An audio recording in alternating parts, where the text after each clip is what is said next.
Hi, everyone. Welcome to the TimingResearch.com Analyze Your Trade, episode number 84 for July 2nd, 2019. Today, we will be discussing your trade ideas. So over the last few days, about 20 people submitted up to 5 symbols each.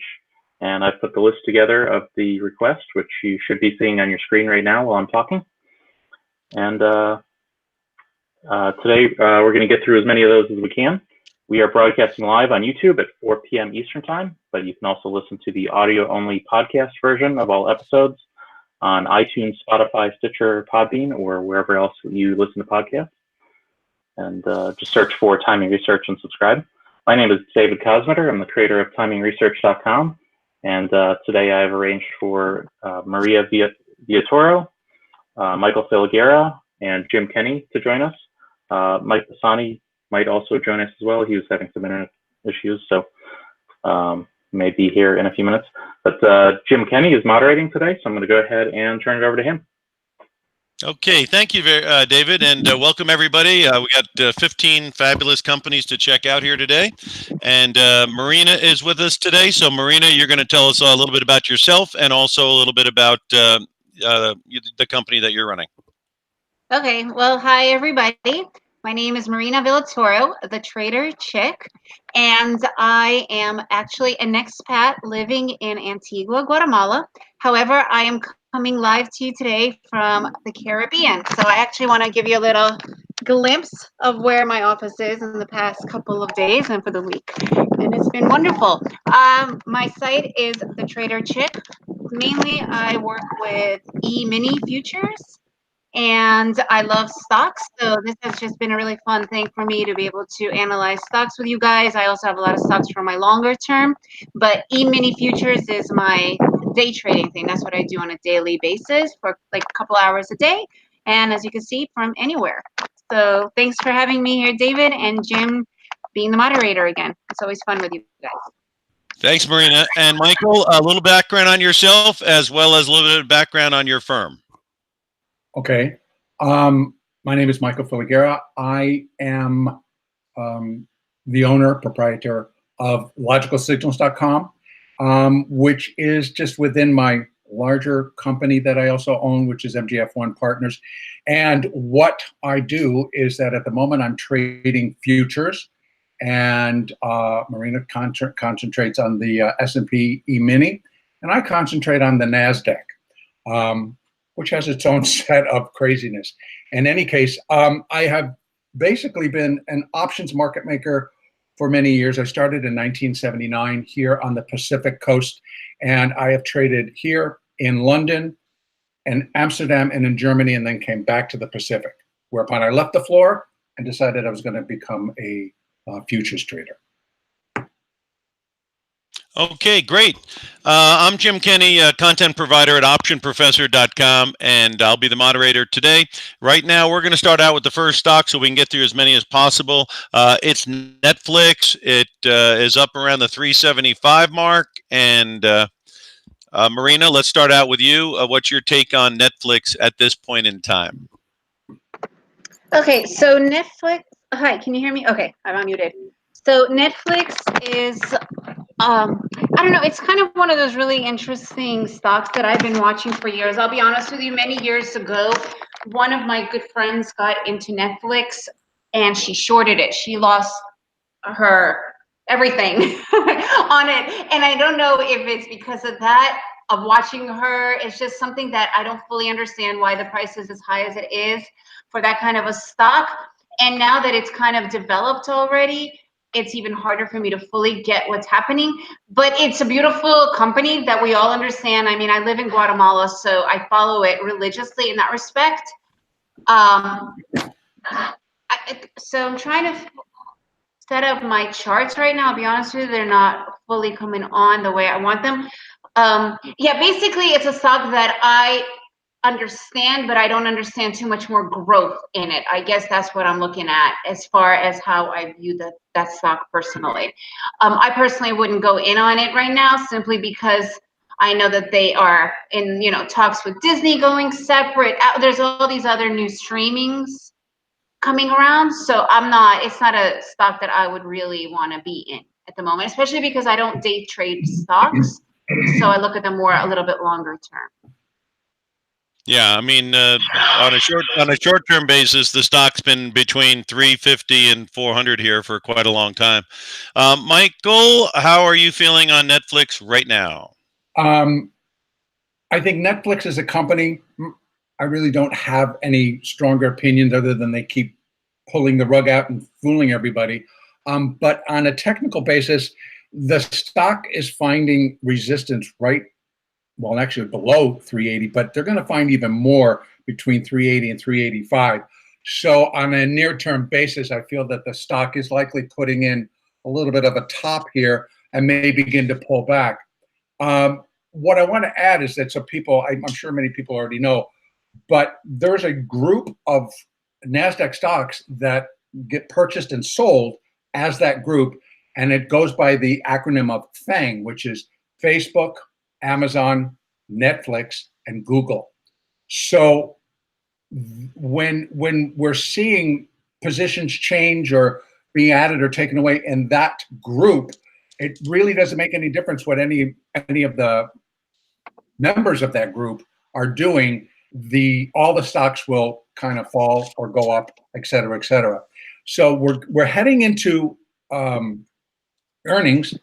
And so I think that the market's going to hold up, but so we may not see a whole lot of activity here unless we get a much broader market move. So again, I think resistance 380 to 385. If it pulls back, I'm going to say it should hold definitely 350 to 340, but I think first level is going to be 360. So it's not really got a whole lot of room either way. Yeah, it's going to be interesting how the earnings and the fact that buybacks have dried up are going to affect the market in the weeks and months to come, because, you know, buybacks was a big part of the rally. These Right. companies buying back their stock, and that's not happening anymore to the same, anywhere near the same degree. And then, of course, the earnings are supposed to be minus 2.5% year over year. Right. And so it'll be interesting to see how things kick in here. But you can't fight the tape. The market was up again today. Let's turn to the next stock here. The semis have definitely turned up, and whether they're going to continue or not is any man's guess, but they definitely have had a rally, and NVIDIA has definitely participated. Today it rolled over a bit. Marina, we're looking now at NVIDIA. What's your take on that?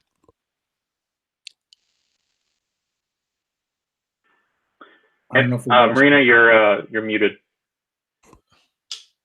Hi, sorry, I'm trying to share my screen and it's, oh, there we go.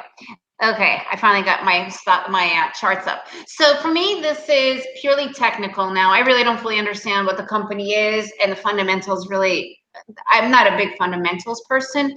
So what I'm seeing has been a really beautiful trend line going straight down right here, and then it's come to this support area right now.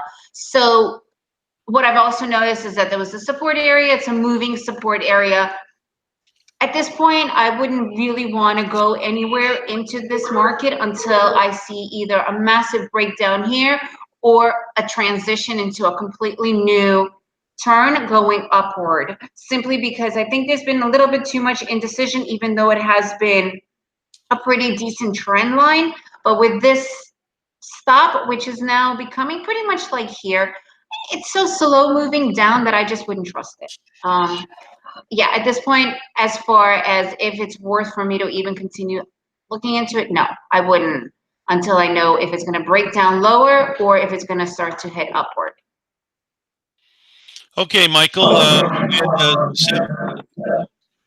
we had the semiconductor index SMH go up above 115 towards 116, and now it's back down to 111 and change today. So there's been a bit of a reversal in the last couple of days. How is NVIDIA going to shape up, do you think? Are you asking me? Yeah. Oh, sorry. Actually, I think NVIDIA turning lower today, just below on my charts, the 200-day moving average is significant. I know that they've been having a few problems internally, and I think with product, and I think that that's now going to come to fruition. On my charts, if I'm reading it correctly, I believe that it's going to drop below 160 and likely start heading down towards 150. But ultimately, if the pattern holds true, so in other words, the market cannot return and go back above yesterday's high, which was 174 and a little bit of change. That would negate the current pattern and signal that we're going to likely break above that 200-day moving average and continue to move higher. In lieu of that, I feel that the market will continue to move lower right now, at least in NVIDIA. And ultimately, it'll find some support at 150, some again at 140, but I think it drops back below 130 before all is said and done. Okay. NVIDIA is off the board now. Right now, we're looking at Cisco Systems. Now, they announced some very good numbers somewhat recently, and they also forecast that things are going to be good. So they've got clarity while many people don't have clarity. Marina, Cisco was up today to 55 and change. What are you seeing on Cisco Systems? Okay, hang on. I'm just sharing the screen. All right. So what I'm seeing, to be honest with you, it has been going up, and it's just coming to a little bit of a double top to me. I'm really, really big on divergence and reversal patterns. Again, I am really a technical trader. I have learned the hard way that fundamentals, they work to an extent, but technicals for me speak louder than words. And I'm seeing this double top coming up. I'm seeing massive divergence with my MACDs. You know what? I'm staying out until I understand exactly what is going to go on, because what could happen here are two things. It could now head down, or it could kind of bounce around and then head upward. So if I was to enter it for an actual, yeah, I wouldn't, to be honest with you, I wouldn't. It's too much indecision for me at the moment. When I see the reversal patterns and divergence, at this point, I don't even want to predict what the market is going to do, especially, it doesn't matter to me if the numbers are high or whatnot, because a lot of times the market does things that we just don't get. I don't know if any of you have ever seen The Big Short. There's a really good line in there, 1 + 1 = fish. And I always think of that whenever I think of the market with the fundamentals and then seeing other things happen to it. So I'm technical. As you can see, it's starting to head down a little bit. Again, it could bounce around, or it could totally start to go down, right, to this particular area around here, 54.40, because that's been a really strong support area. So at this point, I would keep a very strong eye on it to see what it does. You do not want to be on the wrong end of it at the moment. That's my 2 cents. Okay. Again. On Cisco, yep. I actually know. I think I'm not positive on Cisco right now at all. Again, I'm looking at the daily chart, and last Friday, it made a new all-time high. Well, not new all-time, but a new 52-week high at 58.15.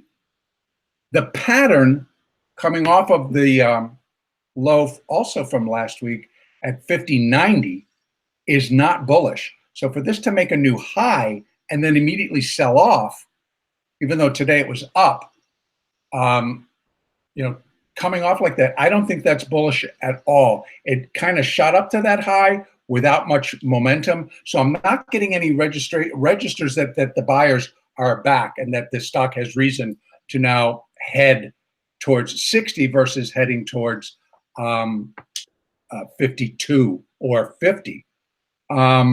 So actually, it's right in the middle of the road. It's probably sitting at a point of value. And so you got to, if you're long the stock, it's a tough choice, because either you're going to start to put some protection under it if you want to hold on to the position, or you need to make a decision, do I just want to exit the position if you're sitting in a nice profit?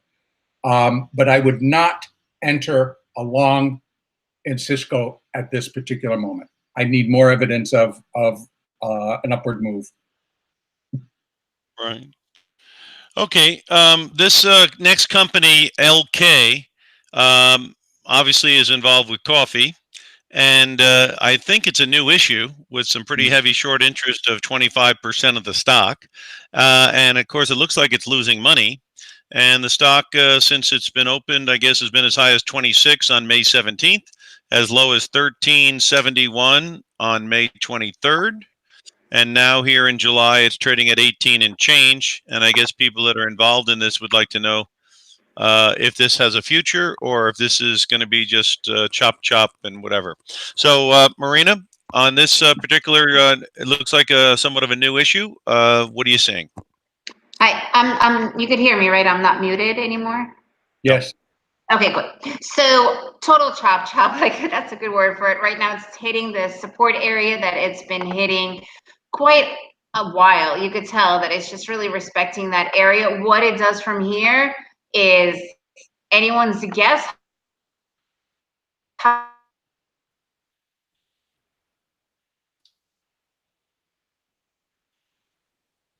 Marina? However, Mike? when I see Okay. Hello, hi, can you hear me? Yeah, now we can.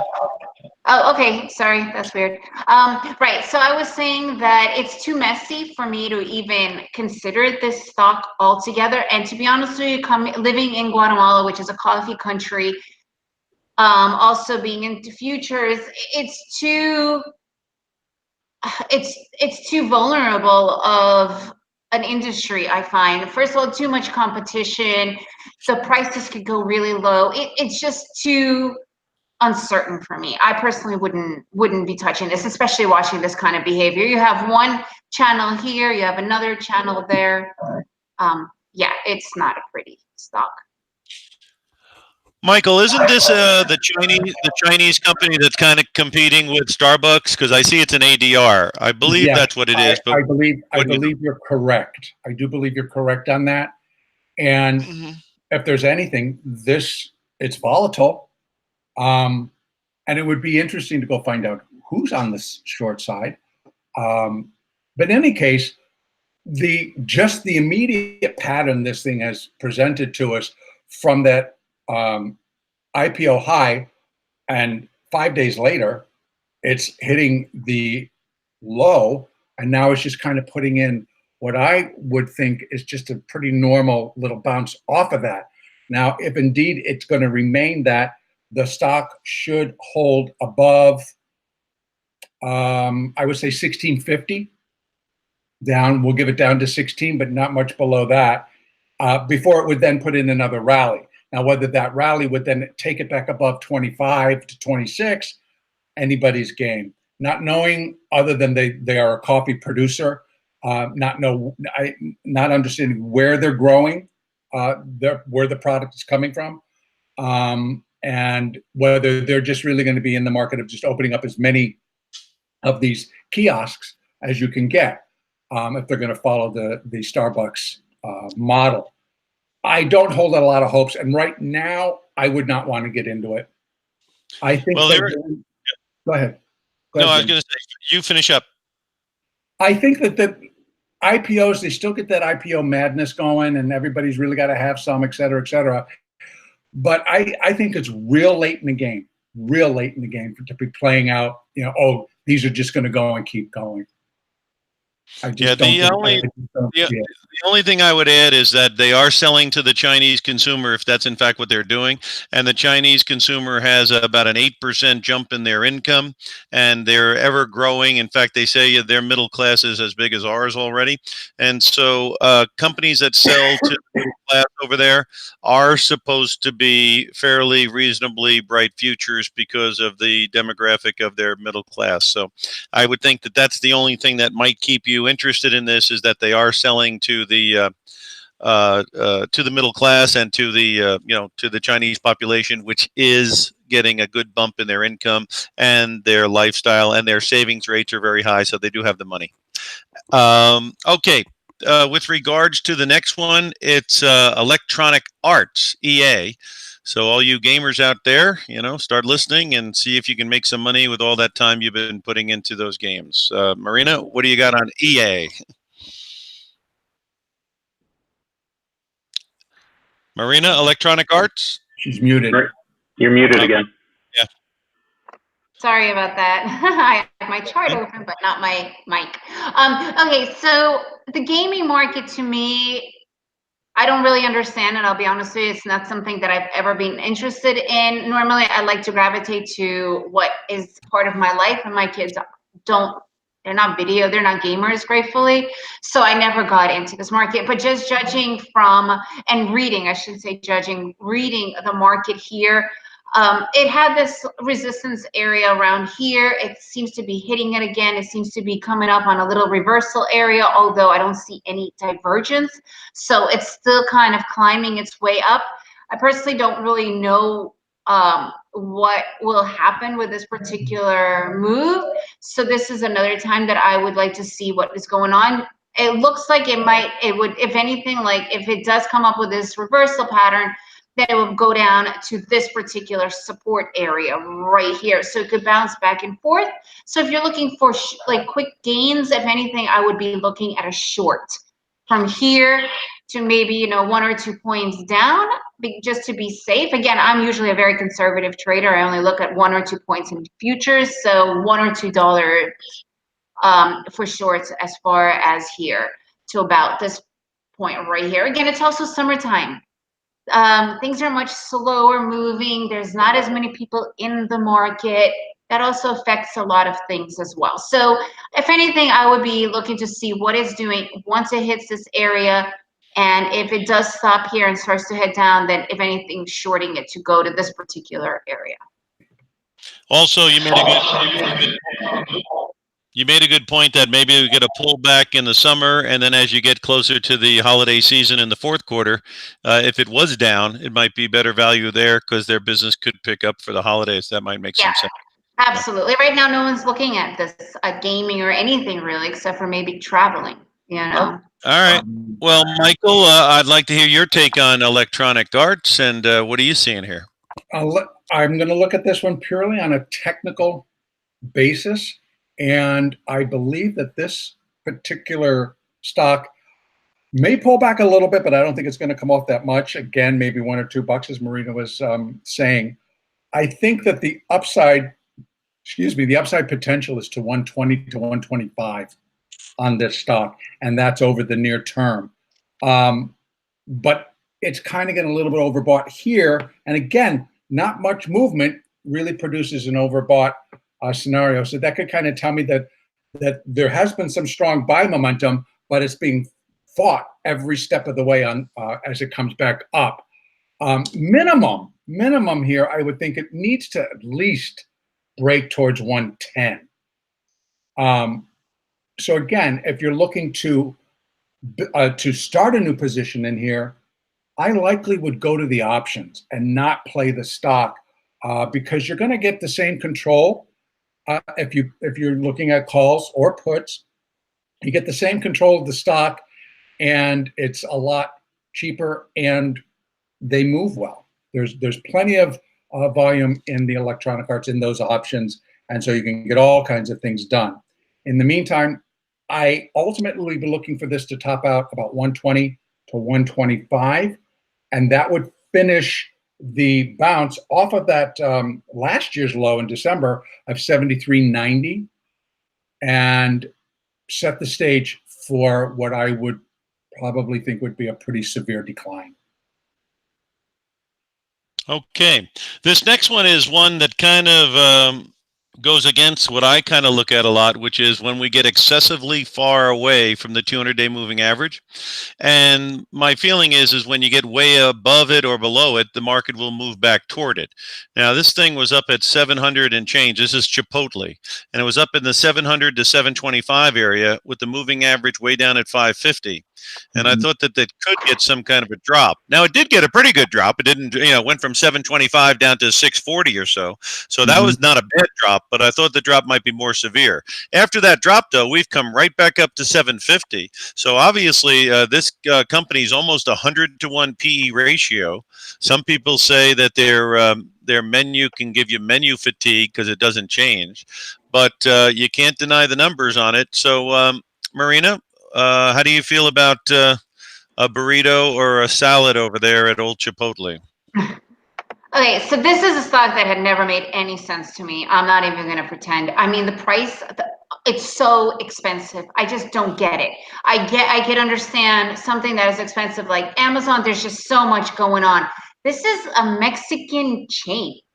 and it's not even that good. And they've had a lot of callbacks and drama. I don't get it. So this to me is, I'm gonna just have to be like, I don't get why it's so expensive, why it's doing what it ever does. I don't, sorry. So I'm gonna have to pass on it, but I don't recommend it at all. I don't see this as anything that's gonna be good for anyone in the future.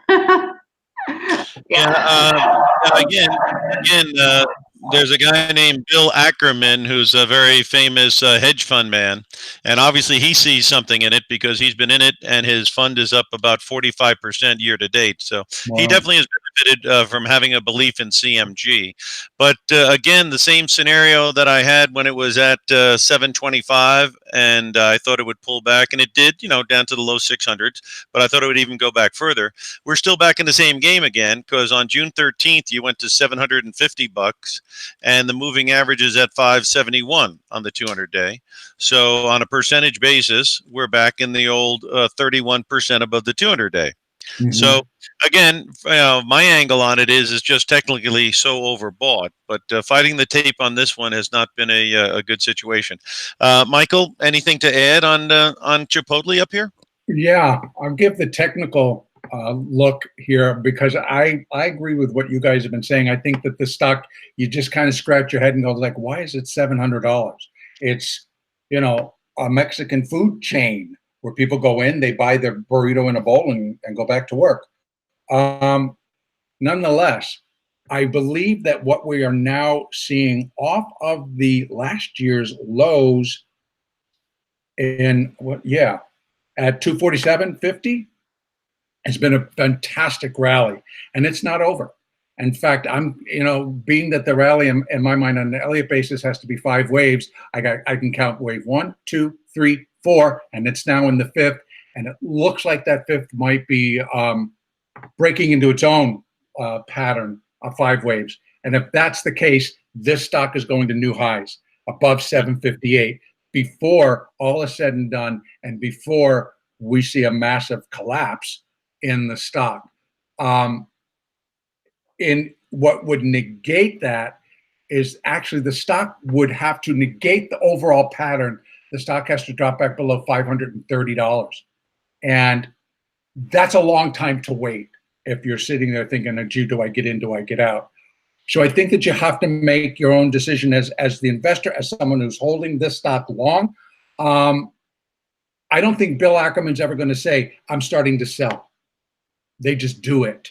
I mean, they'll be more than happy to tell you that they took a major position because they want everybody to come in behind them and to put the rubber stamp on their decision to enter into the stock. But similar to like Warren Buffett never tells you when he's selling something. He only tells you when he's buying something. And so with that in mind, I do believe that the stock still has potential upside. I think it's very limited. If you're long the stock, please begin to either get out or put protection, big one-for-one protection. Because if this thing starts to slide, there's nothing in its way to be down $100. Yeah, 2 explanations for the 100 to 1 P ratio ballpark figure would be that they have a tremendous amount of franchisees that are going to start signing up, or they're going to get taken out by a larger food company and going to get bought out at a very big premium. If either one of those 2 things are going to be in their future, then maybe you could justify it because they're going to get tremendous revenue from franchisees, or they're going to get a big premium if they get bought out. Those are 2 reasons that I could think why you could justify this type of high PE on a fast food place. All right, listen, we're at halftime now, Marina, and I know you mentioned that you like to do day trading, and this is an opportunity right now to put up a chart, discuss how you go about day trading the E-mini S&P, and then explain to people, what the bells and whistles are on your system. Okay, sounds good. So I actually have I use a different chart system for my E-minis. I am going to open that up for you right now. So I use NinjaTrader. But just for futures, it's a much better platform. Obviously, I've been showing my stocks on Thinkorswim, which I think is fantastic for equities, but not so great for futures. Mainly because of commissions, they just charge double. But regardless, so this is my chart. This is the E-mini that I work with. I have not started with the micro minis yet because, again, summertime, they're a brand new instrument. I don't think the volatility is strong enough, but it's a great place for people to start to enter, much less of a risk. So what do I look for in my system? Basically, I am down to 2 indicators. I only use this one chart. I do not have multiple charts. I did. It was just too much of a headache, to be honest with you. So I use my main indicator, which I love, is the MACDs. And this is I use it 610 tick chart, and my bars are also high and low bars. So a lot of people don't really understand what tick charts are. They are, instead of a time frame of 1 minute or 5 minute, what I do is for every single bar, you can see right there's a number, 425. You can see the market is obviously closed. It closes in 15 minutes for the futures. It'll be closed for like an hour until it reopens. So it's really slow. So what's going on right now per bar, I have 610 transactions. Right now, 317 are left before it changes. So that, to me, makes it much more real time of how much volume I've got, how the movement is going. And I really enjoy that a lot more. And then you get to see where the bar is closing, right? That helps a lot. I mean, I'm not too big on those really in-depth patterns. I know that candlesticks, there's so many. I don't go that deep into it, but I definitely look to see if it's closing at the bottom, top, or middle, more or less. So as of right now, what I'm seeing is there's obviously a pretty good uptrend going on. And again, at the moment, I can't really be talking live because, as you see, it's barely moving. It's like painful. So what I really look for is divergence. If I'm starting to notice divergence, I usually sit out and kind of wait to see what happens. This is the solid line is my 610 EMA line, which is 52-week exponential moving average line. I use this particular line from where I take all of my trade setups, I guess you could say. Obviously, it's been an upward day all day. However, I would consider also seeing what is going on, because a lot of times, because I am such a small trader, a scalper, I go for only 1 point profit as my first profit, 1 point risk. So right here, you can see I would have been stopped out if I was continuing upwards. So it's really important to follow and read what the market tells you. So that's kind of, in a nutshell, the way I watch the market. If there's divergences, if there's reversal patterns, if it crosses over here, then I will see, does it fail to go down? Has it go up? I really love my support and resistance areas, more or less. So yeah, that's kind of it in a quick nutshell. So this is what and of course, at the end of the broadcast, you're going to let people know how they can get more information and dive into the pool a little bit deeper, right? Yes, absolutely.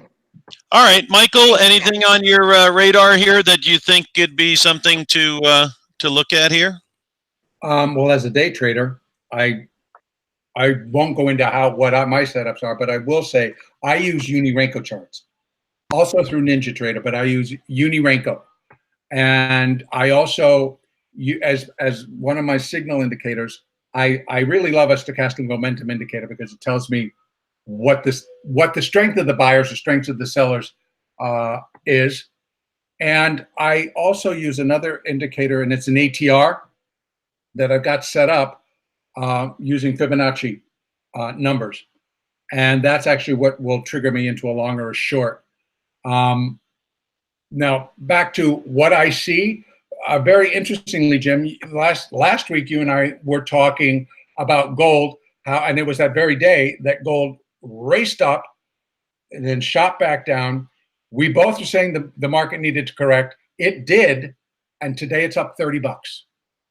Now, gold, I think, is something that people can really pay attention to as to what is going on in the outside world, or what the market traders' perceptions are in what's in this outside world of what's going on. Obviously, that's a very large move. Now it goes up $35. This is a very large move in gold for one day. And so I have to kind of sit with that. Something is really fueling people to come in and cover, whether it's uncertainty, whether it's political, all these things go into the pricing of gold. Gold has been a market that I tend to have a core position in, and I've had a core position in gold forever. And then I manage that with options so that I can remain long. And again, you hear us speaking and we talk about if you're here and you're long the stock, you might want to put some protection because you never know what's going to happen. You come in tomorrow morning, today gold's up $32 or $35, tomorrow it could be down $30. So you constantly have to play against the odds of what may be happening somewhere else because gold, again, has many factors that filter into it. So outside of day trading, the only thing that I would say is that I am continuing to be long gold, and my other core position is that I'm short the treasury bonds, the 30-year tranches, and I continue to hold that regardless of what I'm seeing in the market. That again, I also balance that out and hedge with options, but I see no reason to buckle to traders feeling, oh no, the Fed's going to cut, the Fed's going to cut. Fine, let them. I don't care, but I don't see it in the long-term picture for interest rates. But in any case, those are my two things. That looks good. A couple things I just was going to throw in that I've been watching. I talked about, some of the oil companies, Royal Dutch, Phillips Petroleum, Royal Dutch Shell, and British Petroleum. They're paying like 4%, close to 5%, 6%. And Philip Morris, cigarettes, they're also into liquor. They're also into cannabis, I think. They're paying almost 6%. So there's a way to put your money into some things a little bit tangible, like energy, oil, or like the vices, and still get paid very good money while you're watching it on the dividends. And so I don't think that's a bad place to park some money because, you're getting under 2% on a 10-year now. And so these dividends are starting to look like big pizza pies to people. The other thing is we've got Lagarde probably coming in as a replacement to Draghi. She's a printer. Trump obviously wants interest rates to go to zero and leverage the heck out of the country. Japan is a printer, and so is China. So obviously gold is looking at all this printing going on, all this tremendous debt that's coming on, and they're saying to themselves, something's got to give. Either the currencies are going to have to come down because you can't just, debt yourself into infinity, or something's going to occur. So obviously the break above 1400 very important. So your GDX and your GDXJ on a longer term basis certainly seem like they would have value. Those are the Van Eck Gold miners and the Van Eck Gold Junior miners. So that would be a handful of things that I thought might look good. Again, they're extended now because of the big run up. Obviously they pulled back from 26 and change to 24 and change just the other day. So there was a 10% discount that you could have taken advantage of. So they do bounce around, but the bottom line is, what's the theme? The theme is that we're going to lower interest rates around the world. We're going to print as much money. We're going to run as much debt as possible and hope that nobody, lights a fuse. And if they do, then the world can change quite a bit. And that's why the gold is starting to discount that, I think. Anyway, let's skip back. We've got 20 minutes to go. Marina, I want you to jump in here now and give me a little bit of input on advanced micro devices, AMD. Okay, hi again. Let me just share now my other chart. Okay, so this has been steadily moving upward, nice and slow. It did have a little stop here, kind of a breather, and it seems to not have picked up as much steam as it did up here. So again, you know what? Just personally, the summer months for me are just really not the time to really go for things. Like, for instance, I'm away right now, Caribbean. I'm going to be traveling for another month. I don't think it's unusual for many people, traders, to do that. So a lot of the times, I don't think that this is the right time to really go in for big moves. If anything, it's just really slow and grindy. Most likely, it could stop here and just hang out here for a little while as well. So as you can see, I'm not really that keen on a lot of these movements. I don't fully know what this company offers neither, but just from technical, it's just slow and grindy for me. It's an up, grind, little bit less of an up, another grind. It's like it can't just make up its mind of what it wants to do. And I hate when it just kind of hangs out. So that's kind of what I'm looking at. Michael, what do you see on AMD?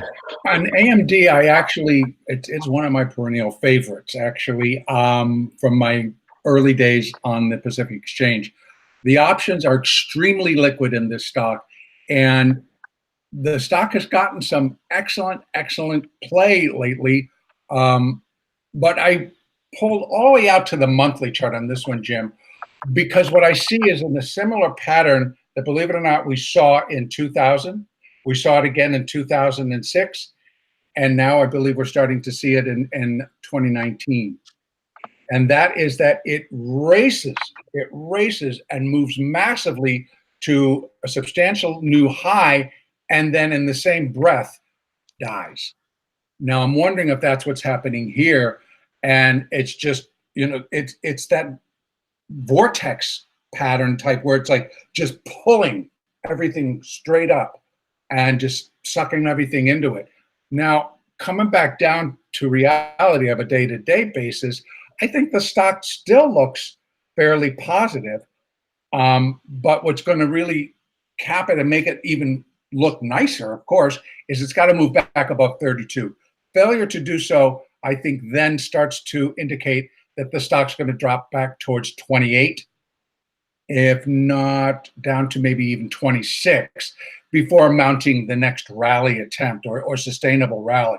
So I'm going to leave it with that if the stock can really start to break back above 32, then I say, hey, we're going to head above. We should then eventually work our way above 34.30 on up towards 36. Failure of that and continued breakdown below 30 actually would portend that we're going to see at least 26 to 28. All right. The next one is one of the things that are lagging. The transportation average has been lagging, and this next one has been lagging. It's the Russell 2000, generally domestic stocks, generally small caps. And what do you see on the IWM Russell 2000, Marina? I actually really love this this index. I like to watch it because it's the smaller companies that I don't believe get as much credibility as they should. So I've always enjoyed watching the Russell. At the moment, what I'm noticing is that it's just in a channel. Again, we're already after hours, so it's hard to say what's really going on right there. But this channel, I'm not used to this platform. I wanted to move it down a little bit. It's just kind of going back and forth. I would be into playing with this channel. I believe that it will just continue to bounce back and forth for quite some time. And this support area has been really powerful. It's been an area that's been really respected.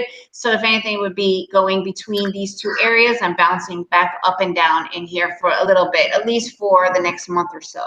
And especially this week is crazy. I mean, we're coming up with the 4th of July, so it's even harder to say what's going to happen because the volume is just going to completely teeter off. Probably in the next couple of days. Well, obviously the 4th is not going to be open. So yeah, I'm looking at it to just kind of be back and forth for quite some time. It's not even a big channel. It's only like $1, one point. Yeah. Hey, Michael, do you see anything on the Russell 2000 that you can add on this one? Yes, actually. The Russell 2000 led the way lower today. The index itself closed down today against the NASDAQ, the S&P, and the Dow, all blasting into outer space in the last half hour. Now, being that it's July the 1st, and that's usually a day when you're going to see a lot of 401k money, a lot of hedge fund money gets put into the market. First of the month, money coming in. And that was quite evident into the close and remains evident. Did not happen in the Russell. So I'm going to try to balance that out by saying they're buying the large cap and selling the small cap, going into earnings. Is that somebody kind of give a forecast of their own? I don't know. Technically, this does not look real good for IWM. In fact, it looks as if IWM is going to at least come down to 150, 145 before it attempts to mount an additional rally. If that's not the case, it's got to hold on to the 200-day moving average, which in my charts is at 153.50, which is not too far from here. And if it doesn't, and it breaks through, then it's going to tell you more that it's going to continue lower.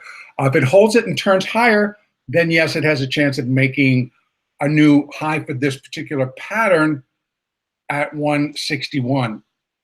To tell you the truth, I really don't see that at this point. I think it moves lower versus higher.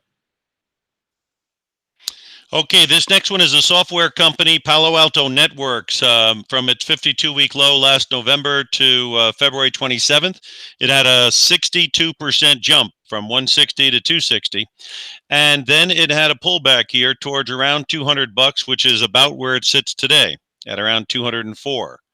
Marina, is there a future here at Palo Alto Networks, or is it going to continue to drip?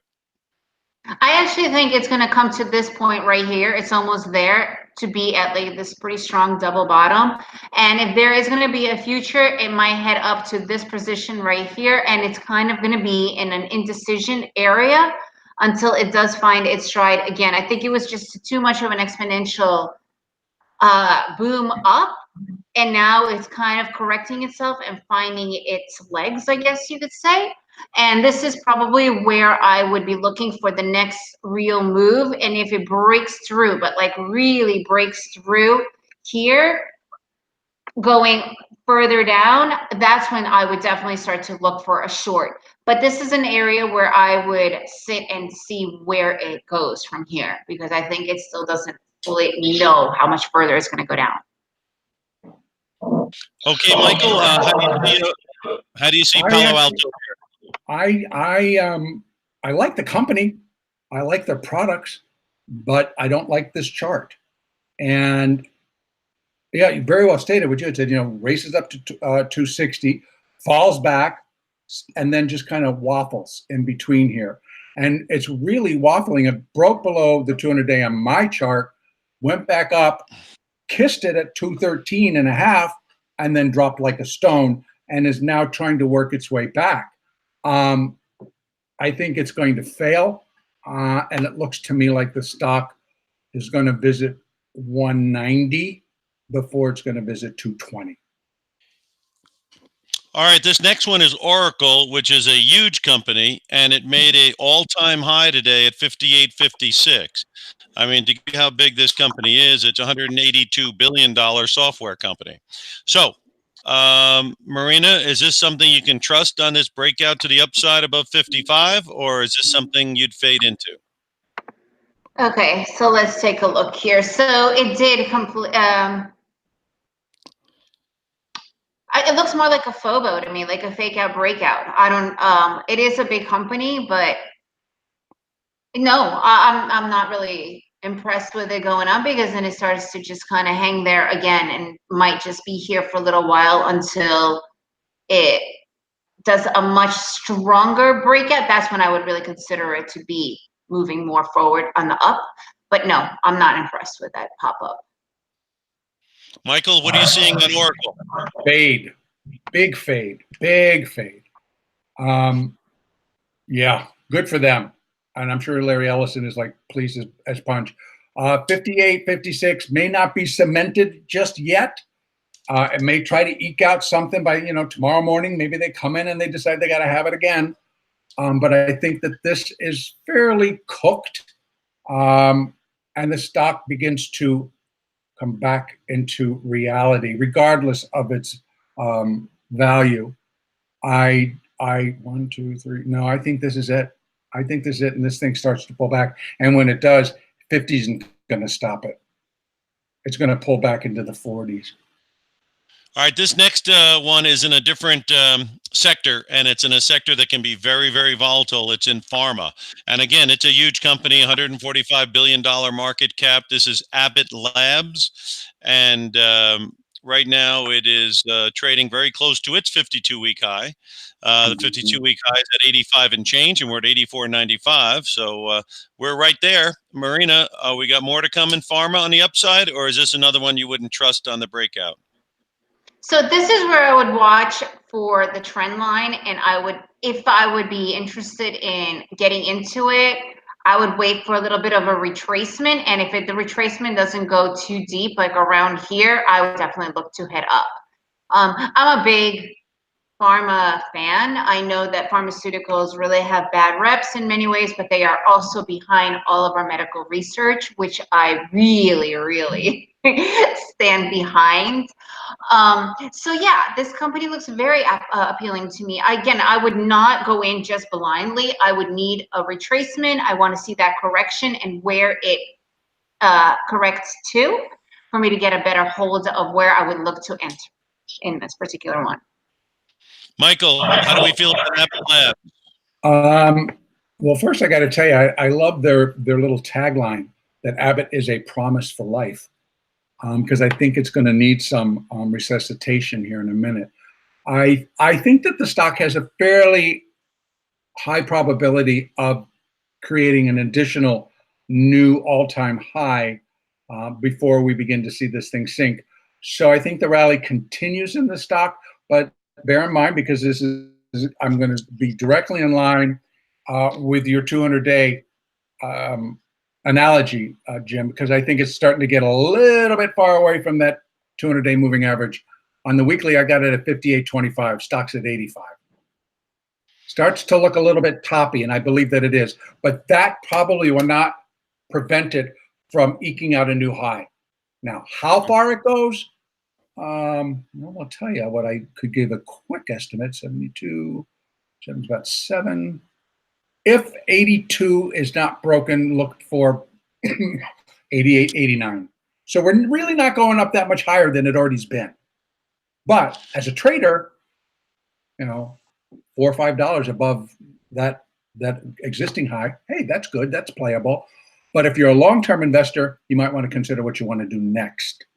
Do you want to get out, take your profits, reinvest somewhere else, keep it in cash, put puts underneath your position if you're long, et cetera, et cetera? All right. Well, the more aggressive sibling of pharma is called biotech, right? And in this next one, this company, it looks like they're losing money. They got a 15% short interest, but they've also gone up almost and doubled since December. So something's going on here with Keira Therapeutics, C-A-R-A.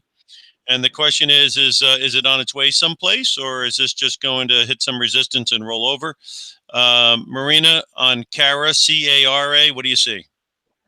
Yeah, so I actually don't know of this company at all, but just judging from the area, like you said, the resistance, I think it's going to do exactly that. Just hit that resistance area and kind of bounce around here as well. It's going to be a pretty small channel. But again, I don't really know this company. I don't know what they do. But it doesn't look very interesting to me at all. If it breaks through here, then I would consider looking for a long, but at the moment, I think it's just going to be bouncing around. All right, Michael, on Keira, what do you have on Keira? I think people need to be very, very careful in Keira Therapeutics. This is a clinical stage biopharmaceutical company and likely is rallying on the anticipation of some stage 3 trials coming out. That would be my take initially. Now, again, I've been kind of just trying to scour real quick to see if they're actually in that. In absence of that, I don't want to be long the stock because, like you said, Jim, this whole space lives and dies on clinical stage trials. And those that win, boom, this thing goes absolutely through the roof. If they don't, boom, it gets tanked, as we've seen historically. Runs up, gets smacked. Runs up, gets smacked. So it's like, you keep coming up at bat and maybe one day you're going to hit a home run. I don't know. But right now, The stock itself, I think they'll probably, lack of any news, they'll probably at least get it back above 24. Whether it spikes up to a new high, I don't know, because you can see what happened the last time it did. That had to be in a day where they made some type of a report on a trial or something, and that the stock hit 28.5 and ended the day at 16. So that's what kind of move you got. You have to have nerves of steel. You have to really enjoy adrenaline rushes to get in and play a stock like this and to continue to hold it. All right, we just went over biotech, and the next stock is the same one, biotech. So let's skip and go over to the next one, which is computer services, and the company's called FIS, Fidelity National. On Fidelity National, Marina, what do you see there? Computer services is there. Oops, hang on a second. I'm just going to share my chart for everybody to see what I'm seeing. Okay, I don't know Fidelity that well. I can't really give much information, but it's been just kind of not doing anything for quite some time. Well, at least it's a daily chart that I mainly look at. So honestly, this might be the resistance area, and then it bounces down to go down for a short. And again, it's not a huge short. We're talking, like 30 cents, 60 cents, here. I don't know. It doesn't look like it's very attractive at the moment. It's just hanging out at this area, very indecisive on what's going on. I think people might be finding it attractive, and it might be on the list because it has been gaining momentum. And if you're a momentum player, obviously this thing has been gaining momentum. And I guess the question will be, will that momentum sustain or not? And Michael, do you have any input on that? I do. Yesterday, the stock hit a new all-time high and immediately sold off, but so did the market. So we can't really say anything to that. Then it begins to rally again today, but it rallied late. Momentum does definitely move with this price. It did not register that new high yesterday. So the momentum likely occurred Sunday, right, when everything started. And then right at the open, that's when the momentum happened, and there wasn't enough to make a print on my momentum index. Today was a much better day as far as momentum is concerned, and it continues to point higher. Now, I think the stock is getting cooked to the nth degree here, and I don't hold out a lot of promise that this thing is going to continue to rally without a substantial pullback correction first. And having said that, if I'm pulling, and always go out to your big picture, here's another one, Jim. 200-day moving average sits at 91.5. Stock's trading at 125. That begins to look a little toppy to me, and I want to say that the potential, once a pullback gets going, 110 to 95. All right, let's hit Microsoft real fast before we wrap up. Microsoft is up at 136. I mean, there's not really nothing new to bring to the table on this, really. But Marina, what do you see up here on Microsoft? You know what? I just kind of beat myself up all the time that I didn't get into Microsoft on a long time ago. At the moment, I've been just watching it every day and then just kind of wondering why I didn't. So I don't know if it's going to continue going up, simply because I think it might be coming to a stop and then growing again, or going down, taking a breather. Yeah, it's one of those stocks, everybody has their stocks that kind of make you sad that you just didn't trust.